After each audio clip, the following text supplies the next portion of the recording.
Welcome back, ladies and gentlemen. I hope you had a very fruitful and a meaningful break. आचार्य चाणक्य के पुत्र चाणक्य ने चाणक्य नीति में लिखा कि भोजन करते समय और ज्ञान अर्जित करते समय लज्जा नहीं करनी चाहिए. Simply means that Chanakya says in Chanakya Niti that while eating one should shy away from eating well, and while learning one shouldn't shy away from learning well. And I am certainly not going to shy away from learning from the next session. Ladies and gentlemen, presenting to you the first fascinating session post the break, Learning Metrics That Matter. To present this topic, I invite Dr. Vishnu Priya Raghavan, Head Products and Solutions, StackRoot, R. Nagendra Prasad, Senior Consultant and Advisor, StackRoot, Rahul Ekbote, Chief Technology Officer, Persistent Systems, Rama Behara, Senior Team Lead, Philips IT Delivery Competency Group, Philips. Over to you, Dr. Raghavan. Thank you, Dilip. That was a wonderful introduction. Now I have to keep up to your energy levels. Thank you. Good afternoon, everyone. Good afternoon. An absolute pleasure to be here and to be conversing with RN Prasad, Rahul, and Rama. Today's session, Learning Metrics That Matter. So I'm going to go back and start with the quote that we're all familiar with, the Peter Drucker's most famous statement: if it cannot be measured, it cannot be managed. Now, the same holds true for learning as well. And we are finding ways to let data and numbers do the talking. But how hard it is to do this in the context of transformative learning is what we're going to see in this session. Because as we have heard in the last 2 days, transformative learning goes beyond just skill or knowledge acquisition, focused on perspective transformation as we try and shift the learner's worldview as they gain new information and through critical reflection. How should we navigate learning metrics in this context of transformative learning, right? Because there are more than one or two elements, three elements to be very precise. We are talking about a psychological change in the first place, a change in understanding, and then a convictional change, a change in the belief system, and then a behavioral change, a change in actions. So in this session, with our customers, we share some of the best practices and how this is being done. And how do we measure the success of transformative learning initiatives in the enterprise? Now, one is having comprehensive learning metrics in place, as we all know, certainly helps push learning and development initiatives of the organization in the right direction. Given the advanced analytics functions that are now available in all of the LMS platforms and the opportunity that we have to integrate a lot of HR data sources while measuring learning metrics, this space can be a little hard to navigate in the context of transformative learning. Now, while we know that we have to connect the key areas on a measurement journey, the intent, the knowledge, the performance, and the impact, how can we connect all of them, and how do we tie all of them back to the business results in the context of transformative learning? And now with new models of learning, such as the transformative learning, do the old models of metrics and measurements work? Now we know that the learning modes, the mediums have gone through so many changes in the last decade. Is the role of learning still being relegated to just completion of a module or just mandatory attendance of a training program? So the question that I place before all of us today is, are these measures a true mark of success? How can large organizations measure the reach and efficiency of their learning endeavors? How can we use numbers, metrics to measure the return on investment of our learning journeys? And how do we encourage employees, all of us, in the matter of fact, to bring these key learnings into our work? So the key clearly is to move away from the activity measures, as we call, to performance measures. Performance measures, like we say, the change in action, the change in performance, the job impact, the time to job impact, impact on business goals. The point is we need measures that take into account from successful course adoption all the way to showing ROI that finally impacts the bottom line. And leveraging such measures not only help to evaluate the success of the implementation and participation, but most importantly, will help us measure the effectiveness and the impact of the learning program. Without these measures built into the program itself that can be tracked, measured, what we normally see is surveys and questionnaires that are outside of the course, asking for feedback. And the point is, a lot of these things, if they are not built into the program, asking them outside of the course could only just be anecdotal evidence. And which is also probably the reason that most organizations, when we follow the Kirkpatrick model or an equivalent model, we are unable to evaluate the program beyond its first two levels. And most learning management systems today, the state-of-the-art ones, automatically track and report information required for the first and two levels. And the framework by itself, whether it's a Kirkpatrick model or alternate models, all the measures from level 1 to 4 with the reaction, learning, behavior, and results are actually supposed to build on each other. But we really see that there is no linear causality between the models based on which they are really built. A great number on level 1 need not imply a great or promise a great number on level 2 and on subsequent levels. This has not been demonstrated by research or not supported with empirical evidence as well. So which is why when it really comes to seeing the ROI, most of these frameworks become silent. And in many cases, what we have done in our experience, we have taken more than one model, we have integrated them, mapped it to the business goals, and we have worked with many more models. We have worked with the CIRO model, which is the Phillips model, the Brinkerhoff model, the Kaufman's model, most of them. And in fact, in one program, learning intervention that we designed for creativity and innovation, we leveraged one of the Kaufman's model because the business goal there was to actually come out with a prototype or a proof of concept that will help the learners to bring out a commercially viable solution that has the potential to change, do some change for the society. Which is why this particular model was picked up, because that will take into account all the way from the input, the process, the knowledge acquisition, application, and all the way to measuring the societal outcomes. So what is deficient today? What can we do to better it? What could be the desired state? All of this was taken into account, and a lot of this model was taken on day one, so that you're building all of this within the program. And this is precisely where new methods of learning, such as transformative learning, makes a big difference.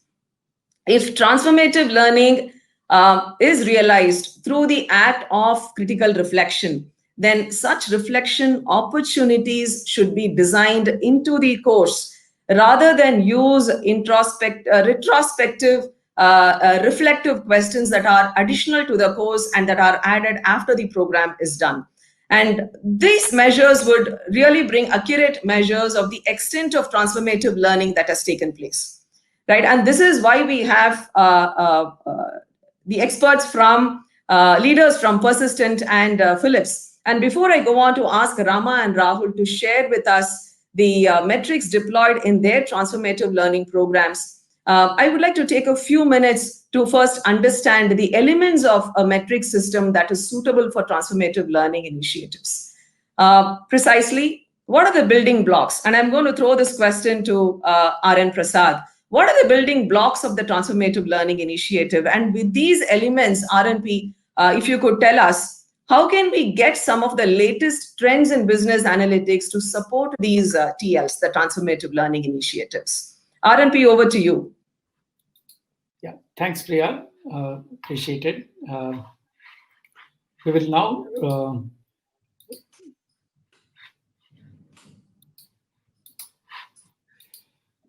now let me just share a few thoughts on the learning metrics that is the focus of today's discussion.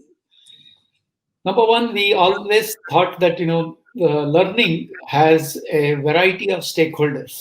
Of course, it is true even in this case. Of course, there is the most important person who is the learner at the center. And then we have the people who share the knowledge with the learner, which we can call it as faculty. And there is a whole host of people who will make all these things happen. which typically administer the entire program. And behind the scene, there are people who create the content for the learning program. And even beyond that, the assessment is a much bigger area. How to really provide the right level of assessment at the right point or a touch point in the learning journey. So while we have many stakeholders, I just want to first focus on the most important persona, which is the learner. If we put the learner in the center, that person, three things really revolve around this. One is the content, other is how the content is delivered, which is the delivery, and how the understanding of the new knowledge is assessed. So I'm just trying to put this as a paradigm, which is more like a tripod camera on which we want to put a very valuable asset like an expensive camera. And all of us can imagine if any one leg of the camera is short, what would happen? And we would lose the most important asset, which in this case is the learner's attention and learner's understanding. So there are some important characteristics that are observed today in all the three areas. The content needs to be relevant for the digital age, and it also has to be relevant to the role. The current in terms of the digital age, relevance in terms of the role. Then everybody will not learn the same way. So there are various approaches to understand the style of learning. Some people want to do hands-on first and then understand the concept behind. And there are people who say that, give me a challenge, and if I can't solve, then I will try to learn. So the adopting to the learning scale and really scaling across variety of roles and technology is a mind-boggling problem that the whole world is facing today.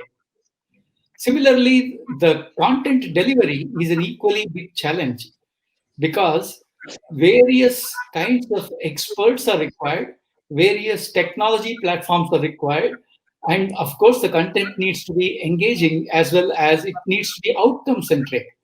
The people who are the learners here need to be able to apply what they have learned, and it needs to become a participative journey where the faculty is actually answering the questions that the learner has in terms of understanding.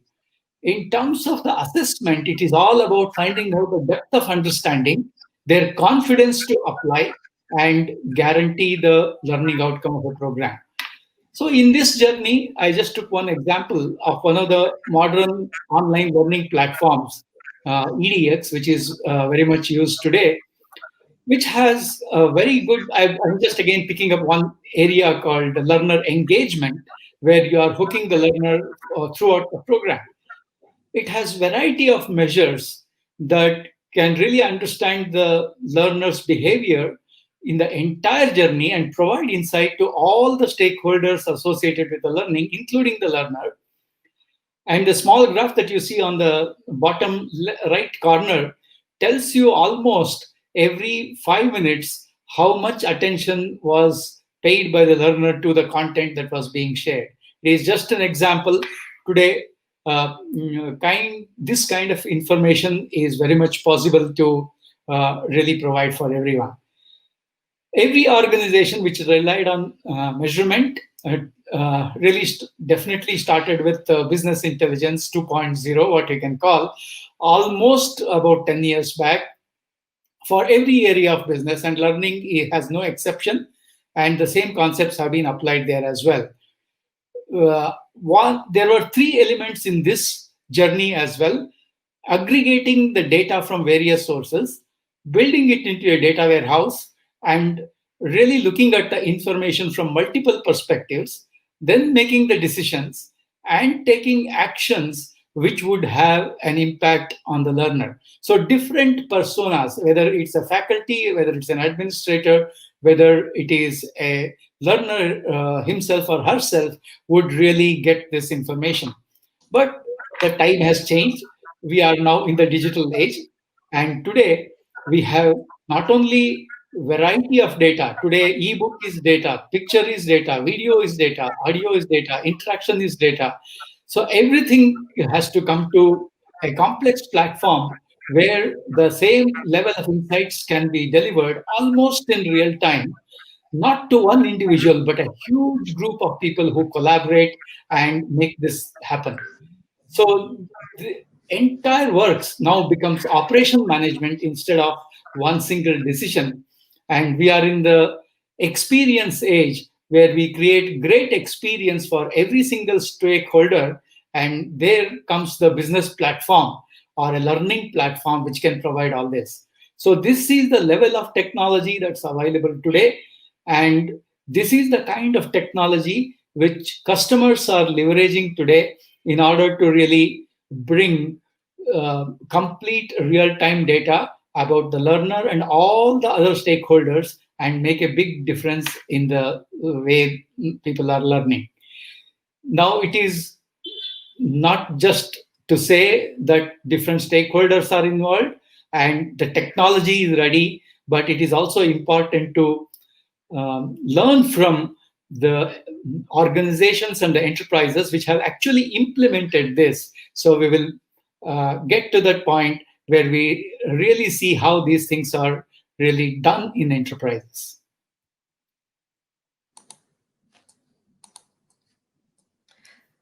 Thank you, RNP. In fact, I love the way you equated this course design, the delivery and the assessment to the tripod stand, right?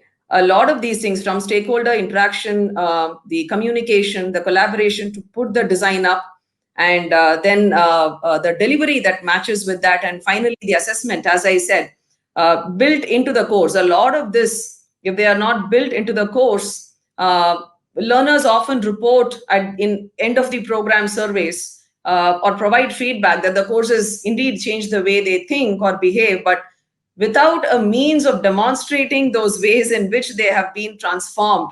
As I said, it's just anecdotal evidence, right? So now, to understand how a lot of these transformative learning initiatives have been designed, have been built into the program to learn some of the best practices, I'm just going to now ask Rahul to share some of the insights from Persistent Systems. Rahul, if you could share, of course, the business case that you started out with for transformative learning, and going back to RNP's the 3 pillars on the design, the content, and and all the innovative approaches that you have done. That would be great, Rahul.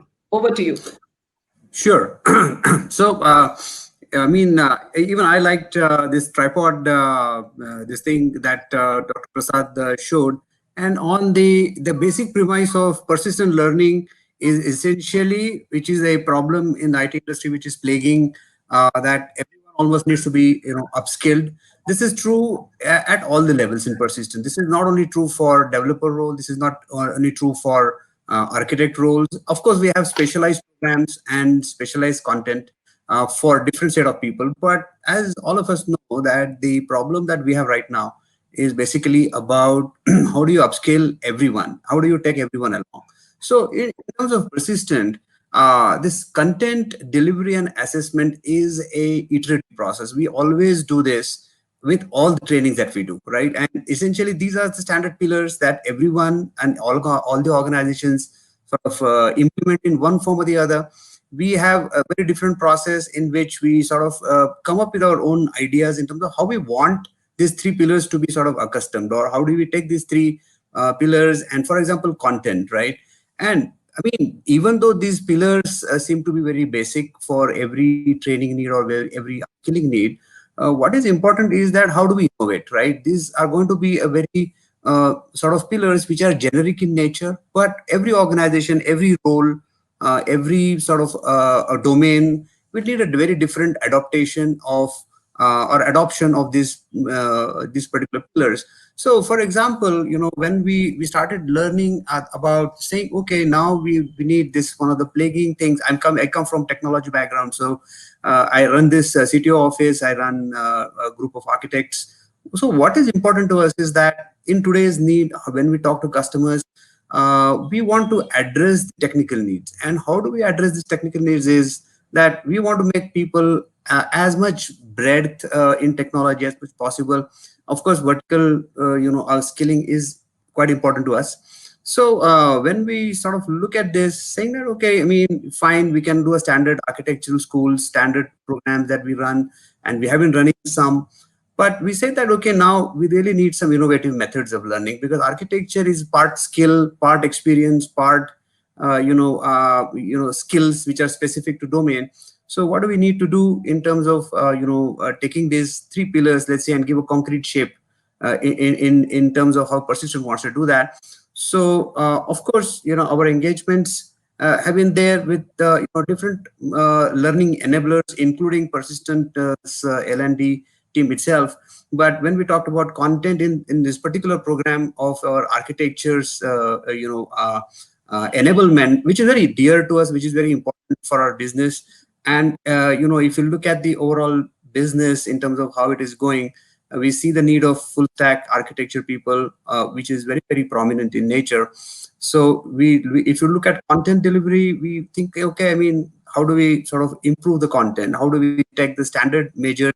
And because all the people may not be skilled in the same level of experience that a particular architect goes through, so how do you enable such people, right? So you need some methods or some training methods which are sort of innovative in nature. There could be, a movie-based training. It could be some example-based architecture training, because, I personally evolved over the period of 30 years to where I am. Now, everyone may not take 30 years in today's world. We're all in fast-paced methods. Learning methods have drastically improved. So how do we take advantage of this and fast pace these people who are at 14 years experience, 15 years experience, and still enable them to do some work which they otherwise might do at 25 years of experience? So innovative learning methods are important. And because we are data centric, what is basically we look for is proof in the pudding. That means basically when someone has gone through the training, right? And how do we say that, okay, this learning has taken effect? So we have implemented internal processes by which we say that once the different people are going into different organizations, different projects, we have actual live methods or different methods. We say that, okay, someone who has gone through the architecture course, how do we take feedback? How is it? How has he evolved? Or different things like that. So considering the transformative learning from Persistent perspective, this particular program that I am very much central. This is very dear to me. Is about take this content, make it very adaptive, very flexible, and try to take this hard experience that someone puts for 20-25 years and use this adaptive methods, learning methods, to compress them into someone which is palatable for a 15-year experienced person and still make it relevant in today's world. So in brief, I think some of these things that I wanted to share with you.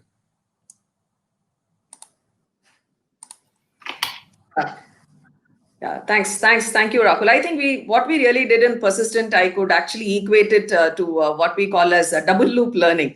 So a typical loop is you start with a problem statement, you design the learning intervention that goes into a solution, right? But here, I think what we really did was, by the time we reached the solution stage, we had newer problems.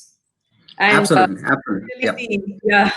The double loop system, right? It works on the tenet that by the time we reach the solution stage, there are newer problems that would have made themselves evident. And then that feedback, the collaboration is what really made. Absolutely. And that corrections at proper time, right? When initial content gets, sort of created, how do we quickly adopt to the changes that come into this program? I think your team has been extremely, sort of flexible and adaptive, and sort of doing a very quick correction based on whatever ground feedback that from Persistent that we have been providing, and that has been has the immense sort of impact on how this whole transformation program has now come into effect, and now we are going to see a very good impact of that, so that while content and adaptive mechanisms, new transformative learning mechanisms are put in place, how do we take this iterative approach and saying something that is required on the ground comes back and very quickly adopted by NIIT team, and then we put that back into our thing is actually, it's a very good sort of a feedback that we have. right now, and it's going to be a very good successful program, in my opinion. Yeah. So taking the feedback and going back and improving. So just not for learners, right? As designers of the program, we did it, and I think the other point, the key takeaway was also the other contextual case studies that you mentioned, and learning with movies to build the technical leadership, right? A lot of these unconventional methods of learning, it could be we have done learning by benchmarking, collaboration, take up an idea to a proof of concept. A lot of this to promote collaboration, learning by theater.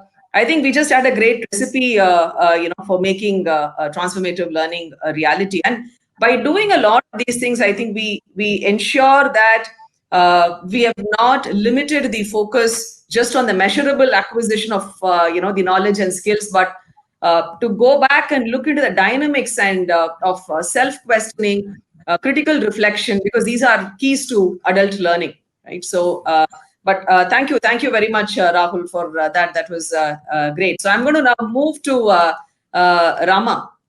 Rama, thanks for joining us. And you're a senior leader from Philips. And Philips by itself as an organization has moved a lot in the last decade or so, right? I mean, Philips itself has seen a major business transformation. And and also the reason why there is so much of focus on what we call as talent transformation. So, Rama, over to you on what is your business case for the transformative learning programs at Philips, and what do you call as metrics, and what makes transformative learning successful? Let me, yeah, I'm unmuted. Yeah, thank you, Priya, for setting the context. Basically, I mean, Philips in the early 2000s, I mean, was very diversified actually, and a bit slower response to the market and competition. And in 2010 and 11, we had a change in our executive leadership, and now from then on, we are on a journey to transform ourselves into a focused health technology leader. And as part of this business transformation, of course, I'm part of the IT corporate IT team, and there are major business transformation programs which are happening, where IT is enabling these business transformations by implementing some flagship projects and others. And the fulcrum, the focus of our corporate IT is PIC Bangalore, where a majority of the senior leadership positions in architecture, lead business analysts, tech leads, and others are based out of. And so we have seen some gaps in the delivery, where there are opportunities for us to accelerate the delivery of these flagship programs.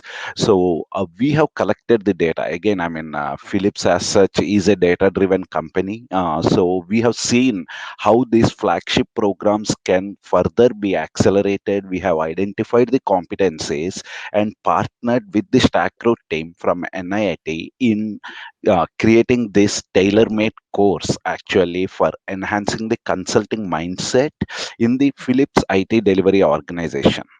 So what exactly we are doing is basically for this team of lead business analysts, tech leads, and architects, we have tailored this program as part of our talent transformation initiative. So we did a survey of the existing IT programs. We have identified the major competencies which should be part of this curriculum, this course. And of course, I mean, Priya, RN Prasad, and others are involved in actually tailoring this course. This I call, this is not a course actually, this I call it as a transformation journey, which we started sometime in 2020 Q1 and then Q2. And from then on, I mean, this is not like any other, as even Rahul pointed out, this is not just an upskilling initiative, say, for example, something like a TOGAF certification or others. I mean, we can have a 2-day program. But here we are concentrating on a complete culture change from the perspective. So this indeed is a paradigm shift within the IT delivery organization of Philips. And this is a long journey. Actually, for our first batch and second batch, we are looking at about 8+ months of journey where we partnered with the Stack Root team in actually delivering this program. So we identified the gaps. We co-created this program to enable this behavioral or mindset change. And we actually we keep on basically, okay, let me go back to the content first. This is a completely case study driven approach with group activities and other things. Basically, initially we planned it as a classroom session, but with 2020, we all know, I mean, it's a crazy year with the COVID and other things. So again, thanks to Priya, Prasad, and the complete Stack Root team, we kind of tailored this again into the virtual mode of delivery. And we consistently, I mean, reinvented ourselves in the way we deliver this program, the curriculum as such, and how we measure the outcomes of this. I mean, how are the learnings, how these learnings are actually put to practice in the actual delivery of our flagship IT programs. So we basically we periodically assessed this in the form of case studies, as well as we have built a rubric. Again, thanks to Prasad and Priya on that. We have built this rubric which actually enabled us to assess this on a periodic basis. And even the participants, I mean, so what we did is at the end of the course and even during the middle of the course as well, we have actually captured data on the way these learnings are put to practice by our business analysts, tech leads, and architects in various flagship IT initiatives. So we have actually collaborated with the business process owners, business process executives, as well as IT delivery leads and other IT executive leadership. We again captured the metrics, and I'm glad to share that I mean, there is a significant improvement already which we see in the way we participate as an IT delivery organization in collaborating with different other pieces within the corporate Philips. So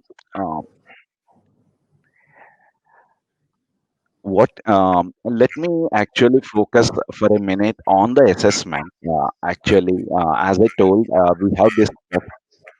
I hear echo. Okay. We have this custom designed rubric, basically, again, tailor made for this transformation program. And actually, another um, big advantage for us is the collaboration, the participation of the executive leadership in encouraging this program. I mean, they were there from the start of the session in our periodic assessments and other things, and gave improvements on the way we can actually deliver in enhancing this culture change, the mindset of the whole IT delivery team.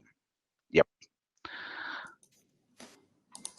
Thanks, Rama. Yeah, I agree with you, because to a great extent, the method of using this custom designed rubric that we did, mapping to the business impact, to me, it's a great non-intrusive data collection method, number one. Yep. And it's built inside the program. And second, has the advantage of measuring transformative learning within the course itself, rather than the use of external instruments that may actually prompt reflections that the learners may not have otherwise experienced, right? And the other thing that you spoke about, yes, a lot on the delivery methods. Yesterday, we had a very interesting conversation between Devdutt Pattanaik and Dr. Yogesh Bhatt.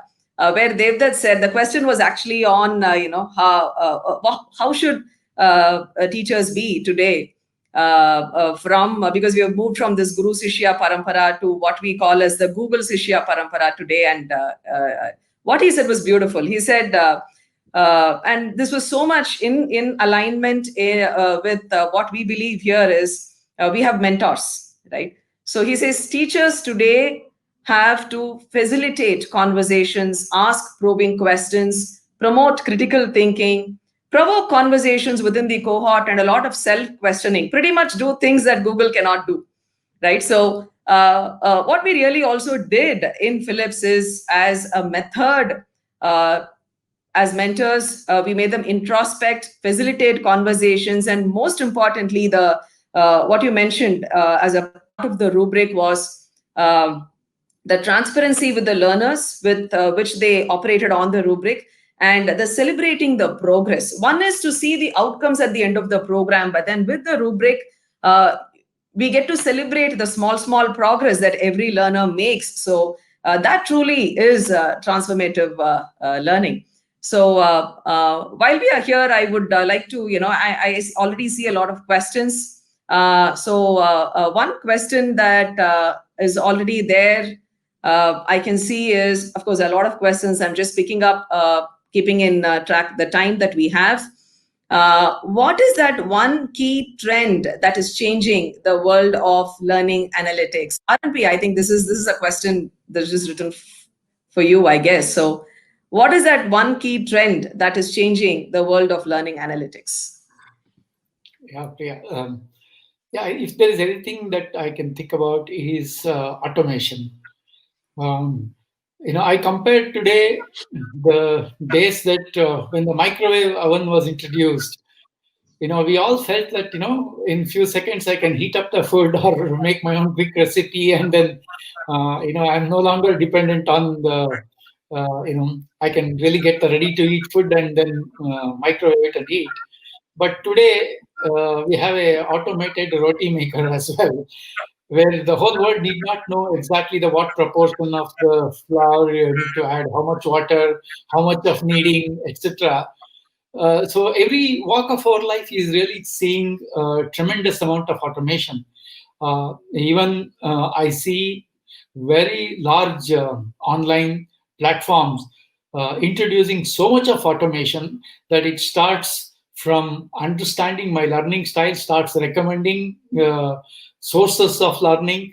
It watches whether I'm really watching those videos or reading those ebooks or anything, and it further refines and then sends me the right curated information pointers so that I really get what I want. So if there's one thing that we have to think about along with the metrics is only automation. Thank you, sir. Thank you.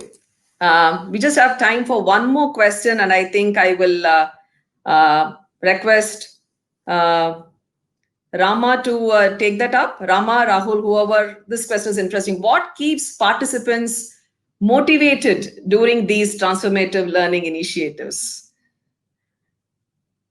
So Rahul, you want to pick it up? Yeah, sure. I mean, I'll just pitch in for like 15 minutes. I think the most important part that keeps people engaged is the content, in my opinion, because, while we take different learning mechanisms, we add, different methods of, keeping people engaged. What is ultimately going to matter for both the learner and for both the person who is sponsoring that learning is essentially the content and the quality of the content. So in my opinion, is very fundamental.